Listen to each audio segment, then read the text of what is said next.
बिस्मिल्लाहिर्रहमानिर्रहीम। अस्सलाम वालेकुम। क्या हाल है दोस्तों? उम्मीद करता हूँ कि आफियत से होंगे। डेली टेस्ट नंबर 3 है आज। डेली बेसिस पे हम एएसआई और असिस्टेंट की प्रिपरेशन के लिए टेस्ट ले रहे हैं और आज टेस्ट नंबर 3 है जिसको आज हम सॉल्व करेंगे। ये जनरल साइंस का टेस्ट था। ये टेस्ट हम अपने व्हाट्सएप ग्रुप पे सेंड करते हैं पीडीएफ फॉर्म में और उसको सॉल्व यहाँ यूट्यूब पे करते हैं। अगर आप हमारे व्हाट्सएप चैनल को ज्वाइन करना चाहते हैं तो उसका लिंक डिस्क्रिप्शन में मिल जाएगा। और अगर आप हमारे चैनल पे न्यू हैं, smart study with Danish Ali को जरूर सब्सक्राइब करें और अपने फ्रेंड्स तक भी शेयर करें। तो दोस्तों, आज का साइंस का टेस्ट था और ये जनरल साइंस के तकरीबन 30 सवाल हैं। इसका मतलब है 30 टॉपिक्स हैं। हर एक एमसीक्यू से रिलेटेड 10 से 12 एमसीक्यू हम आपके साथ शेयर करेंगे। मतलब ये जो हम वीडियो बना रहे हैं 300 सवाल हो जाएंगे। अगर आप सही से पूरा वीडियो देखते हैं और अपने पास नोट करते हैं तो इंशाल्लाह इसी एक वीडियो के देखने के बाद आपका एएसआई और असिस्टेंट का जो साइंस का पोर्शन है कवर हो जाएगा इंशाल्लाह। तो जी क्वेश्चन नंबर 1 है severe deficiency of vitamin D. Vitamin D की सेवर डिफिशियंसी से कौन सी बीमारी होती है? तो यहाँ पे जो ऑप्शन दिए गए हैं रिकेट्स है और ऑस्टियोमेलेसिया, ये दोनों बीमारियां हो सकती हैं विटामिन डी की कमी की वजह से। तो यहाँ पे ये सवाल गलत हो सकता है, बट एसपीएससी इस तरह सवाल देते हैं और इस किस्म का सवाल आपके सामने अगर आ जाता है तो आपको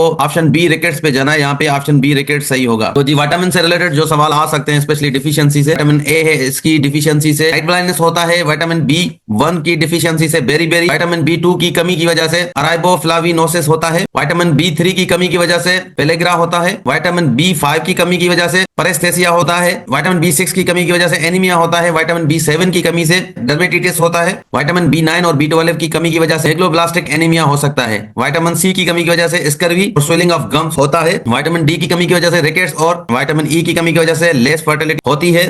और विटामिन के की कमी की वजह से ब्लड क्लॉटिंग नहीं होती, क्योंकि विटामिन के ब्लड क्लॉटिंग के काम आता है। क्वेश्चन नंबर 2 है blood is clean by blood kidneys clean करती हैं। क्वेश्चन नंबर 3 है radioactivity discovered by radioactivity Becquerel ने डिस्कवर किया था। तो इससे रिलेटेड सवाल आ सकते हैं, जैसे रेडियो एक्टिविटी जो डिस्कवर की गई थी बेक्यूल ने, उन्होंने 1896 में डिस्कवर की थी। एक्सरे डिस्कवर किए थे रोंटिजन ने। स्ट्रक्चर ऑफ डीएनए का स्ट्रक्चर डॉक्टर जेम्स वाटसन ने डिस्कवर किया था 1953 में। डीजल इंजन को डिस्कवर किया था रुडोल्फ डीजल ने। विटामिन्स को डिस्कवर किया था सेसिमिर फंक ने। सोलर सिस्टम को डिस्कवर किया था निकोलस कॉपरनिकस ने। और सन स्पॉट्स जो हैं वो डिस्कवर किए थे गैलीलियो ने। क्वेश्चन नंबर 4 है the great spot is on the planet. कौन से प्लैनेट पे ग्रेट स्पॉट है? ये जुपिटर पे ग्रेट स्पॉट मिलता है। तो ग्रेट स्पॉट एक्चुअली ये एक तूफान है, स्टॉर्म है। यहाँ पे आप देख सकते हैं ये वाला एक स्पॉट आपको मिल रहा है, ये ग्रेट स्पॉट है। यहाँ पे ये भी छोटा सा है, इसको जूनियर ग्रेट स्पॉट कहते हैं और इसको ग्रेट रेड स्पॉट कहा जाता है। ये जुपिटर में है। ये तूफान है बहुत बड़े जो कंटिन्यूसली सालों से जुपिटर के अंदर हैं। तो जुपिटर लार्जेस्ट प्लैनेट है हमारे सोलर सिस्टम का। ये स्टॉर्मी प्लैनेट भी इसको कहा जाता है और 12 साल लगते हैं जुपिटर के एक रेवोल्यूशन कंप्लीट होने में। मतलब जुपिटर का एक साल हमारे 12 साल के बराबर होता है। जुपिटर का एक मून है गैनीमेडी, ये हमारे सोलर सिस्टम का सबसे बड़ा मून है और जुपिटर का भी सबसे बड़ा मून यही है। क्वेश्चन नंबर 5 है digestion of food is completed in digestion small intestine में कंप्लीट होती है। क्वेश्चन नंबर 6 है dash are called power house of cell. Power house of cell mitochondria को कहा जाता है, ये सेल के अंदर होते हैं। तो सेल से रिलेटेड जो सवाल बन सकते हैं इंपोर्टेंट, जैसे study of cell is called cytology. Plant cell compose of cellulose. Plant cell compose होता है सेल्यूलोज का बना होता है। Cell called protoplast without cell wall. तो सेल वाल के बगैर जो सेल होते हैं उनको प्रोटोप्लास्ट कहा जाता है। Largest cell in human body ovum है female gamete and smallest cell human body में है स्पर्म मेल गेमिट है। लॉन्गेस्ट सेल ह्यूमन बॉडी में नर्व सेल है और दुनिया का वैसे जितने भी एनिमल्स हैं सबसे लार्जेस्ट सेल ऑस्ट्रिच एग है। पावर हाउस ऑफ सेल कहते हैं माइटोकॉन्ड्रिया को। डस्टबिन या recycle bin of cell lysosome को कहा जाता है। Energy currency of cell ATP को कहते हैं। ये इंपोर्टेंट सवाल आ सकते हैं सेल से रिलेटेड। तो क्वेश्चन नंबर 7 है bronze metal is made up of. Bronze metal copper और टिन से बना होता है कि ब्रॉन्ज अलॉय है कॉपर और टिन का। तो कुछ इंपोर्टेंट अलॉयज हैं जो पता होने चाहिए, जो पूछ सकते हैं, जैसे ब्रॉस है, ब्रॉस कॉपर और जिंक का बना होता है। ब्रॉन्ज कॉपर और टिन का बना होता है। जर्मन सिल्वर कॉपर और जिंक एंड निकल का बना होता है। मैग्नीशियम और एल्यूमिनियम का बना होता है। रोल्ड गोल्ड कॉपर और निकल का बना होता है। मोनेट मेटल कॉपर और निकल का बना होता है। बेल मेटल कॉपर और टिन का बना होता है। गन मेटल कॉपर और जिंक का बना होता है। सोल्डर ये टिन एंड स्टील आयरन और कार्बन का बना होता है। Stainless steel iron copper and निकल का बना होता है। मेटल से रिलेटेड जो सवाल पूछ सकते हैं, जैसे ब्रॉन्ज इज अलॉय ऑफ, हमने पढ़ लिया। Basic metal can be converted into gold. तो मेटल जो है गोल्ड से कन्वर्ट होता है। आर्टिफिशियल न्यूक्लियर रेडियो एक्टिविटी से गोल्ड में कन्वर्ट हो सकता है। Property by virtue of which metal can be beaten into thin sheen in thin sheets is known as, ये मेलेबिलिटी इसको कहा जाता है। With the rise in temperature metals conductivity decrease होती है। For galvanizing of iron which of the following metal is used, ये zinc use होता है आयरन की गैल्वेनाइजेशन के लिए। क्वेश्चन नंबर 8 है सेंसिटिव लेयर ऑफ आई, आई की सेंसिटिव लेयर रेटिना है, ऑप्शन सी सही है इसका। आई से रिलेटेड जो सवाल बन सकते हैं जैसे which part of I is responsible for controlling the light that enters, तो लाइट को कंट्रोल करता है आइरिस, आंख में एंटर होने के टाइम पे। Which part of eye focuses light on the retina, lens focus करता है रेटिना पे। Which is colour part of eye, eye का जो कलर पार्ट है आइरिस कहते हैं, ये वाला कलर आप देखते हैं कलरफुल पार्ट होता है आई का। तो ट्रांसपेरेंट पार्ट जो आई का है कॉर्निया है, कॉर्निया ट्रांसपेरेंट पार्ट है आई का। और उसके साथ आई का जो अल्ट्रावायलेट रेज से फिल्टर करते हैं वो कॉर्निया एंड लेंस, ये दोनों फिल्टर करते हैं यूवी रेज। लैक्रिमल ग्लैंड का फंक्शन होता है टीयर्स प्रोड्यूस करना। आई मसल जो कंट्रोल करता है आई की मूवमेंट को और फोकस के लिए सिलियरी मसल्स है ये। तो जेली लाइक सब्सटेंस जो होता है आई के अंदर विटोरियस ह्यूमर उसको कहते हैं। आई जो है व्यूअल इंफॉर्मेशन ब्रेन तक जो आई से सेंड किया जाता है थ्रू ऑप्टिक नर्व के। क्वेश्चन नंबर 9 है the most abundant element in earth crust, earth के क्रस्ट में सबसे अबंडेंट एलिमेंट, सबसे ज्यादा जो पाया जाता है एलिमेंट वो ऑक्सीजन है, ऑप्शन ए सही है इसका। Light year is the unit of, light year length का यूनिट है, डिस्टेंस का यूनिट है, ऑप्शन सी सही होगा 10 क्वेश्चन नंबर 10 का। अबंडेंट एलिमेंट्स पूछे जाते हैं, इसी तरह अबंडेंट एलिमेंट अर्थ के क्रस्ट में ऑक्सीजन है, यूनिवर्स में अबंडेंट एलिमेंट हाइड्रोजन है, ह्यूमन बॉडी में अबंडेंट एलिमेंट ऑक्सीजन है,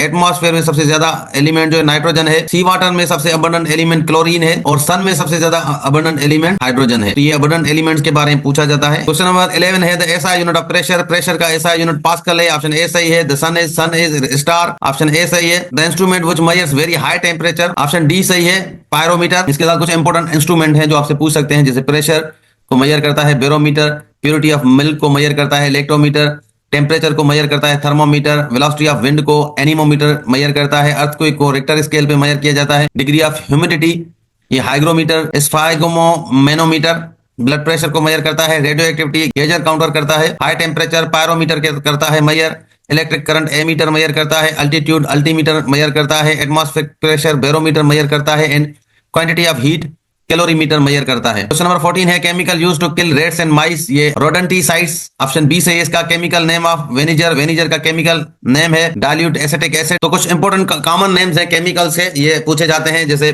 बेकिंग पाउडर है, सोडियम का बाइकार्बोनेट है, इसका फार्मूला है। ब्लीचिंग पाउडर है, उसको नेम है कैल्शियम ऑक्सीक्लोराइड। चाक मार्बल, इसका कैल्शियम इसका कंपाउंड नेम है calcium carbonate. Caustic soda common name है सोडियम हाइड्रोक्साइड का। Dry ice solid carbon dioxide को कहते हैं। जिप्सम ये कैल्शियम सल्फेट को कहा जाता है। Heavy water deuterium oxide D2O। Vinegar acetic acid को कहते हैं। Washing soda sodium carbonate. White vitriol zinc sulphate laughing gas nitrous oxide को कहते हैं। शुगर सक्रोज कहते हैं। TNT ट्राई नाइट्रोटोल्यून है। सैंड सिलिकॉन ऑक्साइड है। तो कुछ कॉमन नेम्स है ये केमिकल कंपाउंड्स के। Long sight defect could be corrected by lens, ये long sight convex lens correct करता है। इस तरह कॉनकेव लेंस को डाइवर्जिंग लेंस कहते हैं, ये शॉर्ट साइडनेस को करेक्ट करने के लिए यूज होता है कॉनकेव लेंस। इसके अलावा शॉर्ट साइडनेस जो है वो बीमारी है माइपिया, इसको कहा जाता है। कॉन्वेक्स जो है ये कन्वर्जिंग लेंस है, लॉन्ग साइडनेस को करेक्ट करता है, इसको लॉन्ग साइडनेस को कहते हैं हाइप्रोपिया। क्वेश्चन नंबर 17 है the life span of red blood cell, red blood का जो लाइफ स्पेन है 5 से 21 दिन तक है, ऑप्शन डी सही है इसका। तो ब्लड या ब्लड सेल से रिलेटेड सवाल आ सकते हैं, जैसे ब्लड है ये 45% सेल से बना है और 55% ब्लड प्लाज्मा से बना हुआ है। अब जो ब्लड सेल्स हैं उनमें आरबीसी रेड ब्लड सेल होते हैं जिनको इथ्रोसाइट्स कहा जाता है। दूसरे हैं डब्ल्यूबीसी व्हाइट ब्लड सेल जिनको ल्यूकोसाइट्स कहा जाता है, केमिकल नेम इनका। तीसरे हैं प्लेटलेट्स, ये भी सेल हैं, थ्रोम्बोसाइट्स कहा जाता है, प्लेटलेट्स को केमिकल नेम है। तो ये 3 ब्लड के सेल हैं। अब ये तीनों सेल्स में लाइफ स्पेन देखें तो रेड ब्लड सेल के 120 है, डब्ल्यूबीसी के व्हाइट ब्लड सेल के 5 से 20 दिन है। इसी तरह प्लेटलेट्स के जो टाइम स्पेन है 7 से 10 दिन होता है। रेड ब्लड सेल जो है ऑक्सीजन सप्लाई करते हैं डिफरेंट पार्ट ऑफ बॉडी के, ठीक है जी, ये काम होता है रेड ब्लड सेल का, ऑक्सीजन सप्लाई करना। और डब्ल्यूबीसी होता है ये यूज होते हैं इन्फेक्शन के अगेंस्ट, बॉडी को डिफेंड करते हैं, या बॉडी गार्ड्स कहा जाता है इनको, बॉडी का डब्ल्यूबीसी को। और प्लेटलेट्स ब्लड क्लॉटिंग में हेल्प करते हैं, ब्लड को बहने से रोकते हैं। आरबीसीज में न्यूक्लियस नहीं होता, डब्ल्यूबीसीज में व्हाइट ब्लड सेल में न्यूक्लियस होता है, प्लेटलेट्स में न्यूक्लियस नहीं होता। रेड ब्लड सेल जो है ये बोन मेरो में प्रोड्यूस होते हैं, डब्ल्यूबीसीज भी बोन मेरो में प्रोड्यूस होते हैं। इसके अलावा स्प्लीन में जो है डेथ होती है या ग्रेवयार्ड कहा जाता है, स्प्लीन को रेड ब्लड सेल के ग्रेवयार्ड स्प्लीन को कहा जाता है। और ये डब्ल्यूबीसी जो है ये स्प्लीन में स्टोर होते हैं। ये सारी चीजें पूछी जाती हैं ब्लड के बारे में। नेक्स्ट है जी which gland in human body is called master gland, pituitary gland को कहते हैं मास्टर ग्लैंड, ऑप्शन सी सही है। क्वेश्चन नंबर 19 है किलोवाट और is the unit of kilowatt और एनर्जी का यूनिट है। क्वेश्चन नंबर 20 है parsec is the unit of parsec, parsec जी डिस्टेंस का यूनिट है, ऑप्शन डी सही है इसका। क्वेश्चन नंबर 21 है malaria is the disease which affects the, malaria spleen को अफेक्ट करता है, ऑप्शन सी सही है इसका। क्वेश्चन नंबर 22 है leukaemia is the disease of, leukaemia blood का डिजीज है, ऑप्शन बी सही है 22 का। 23 है what is the smallest unit of heredity, gene, option B सही है क्वेश्चन नंबर 23 का। Sunlight is a great source of, sunlight vitamin D का सोर्स है, यहाँ पे ऑप्शन बी सही है। क्वेश्चन नंबर 25 है in the manufacture of vanaspati ghee the gas is used, hydrogen gas use किया जाता है, ऑप्शन बी सही है 25 का। 26 है dash is the highest energy, तो गामा रेस ये हाईएस्ट एनर्जी है। क्वेश्चन नंबर 27 है galvanized iron sheets have a coating of zinc की होती है, ऑप्शन सी सही है। क्वेश्चन नंबर 28 है the nearest star to our sun is Proxima Centauri है। क्वेश्चन नंबर 29 है lack of dash causes diabetes, तो डायबिटीज जो है इंसुलिन की कमी की वजह से होता है, ऑप्शन सी सही है 29 क्वेश्चन का। क्वेश्चन नंबर 30 है pressure is measured by, pressure barometer से मेजर किया जाता है, ऑप्शन ए सही है। तो यहाँ तक आज का टेस्ट था। कमेंट्स में अपना स्कोर जरूर बताएं कि आपका कितना स्कोर आया है। मिलते हैं नेक्स्ट वीडियो में, तब तक अल्लाह हाफिज।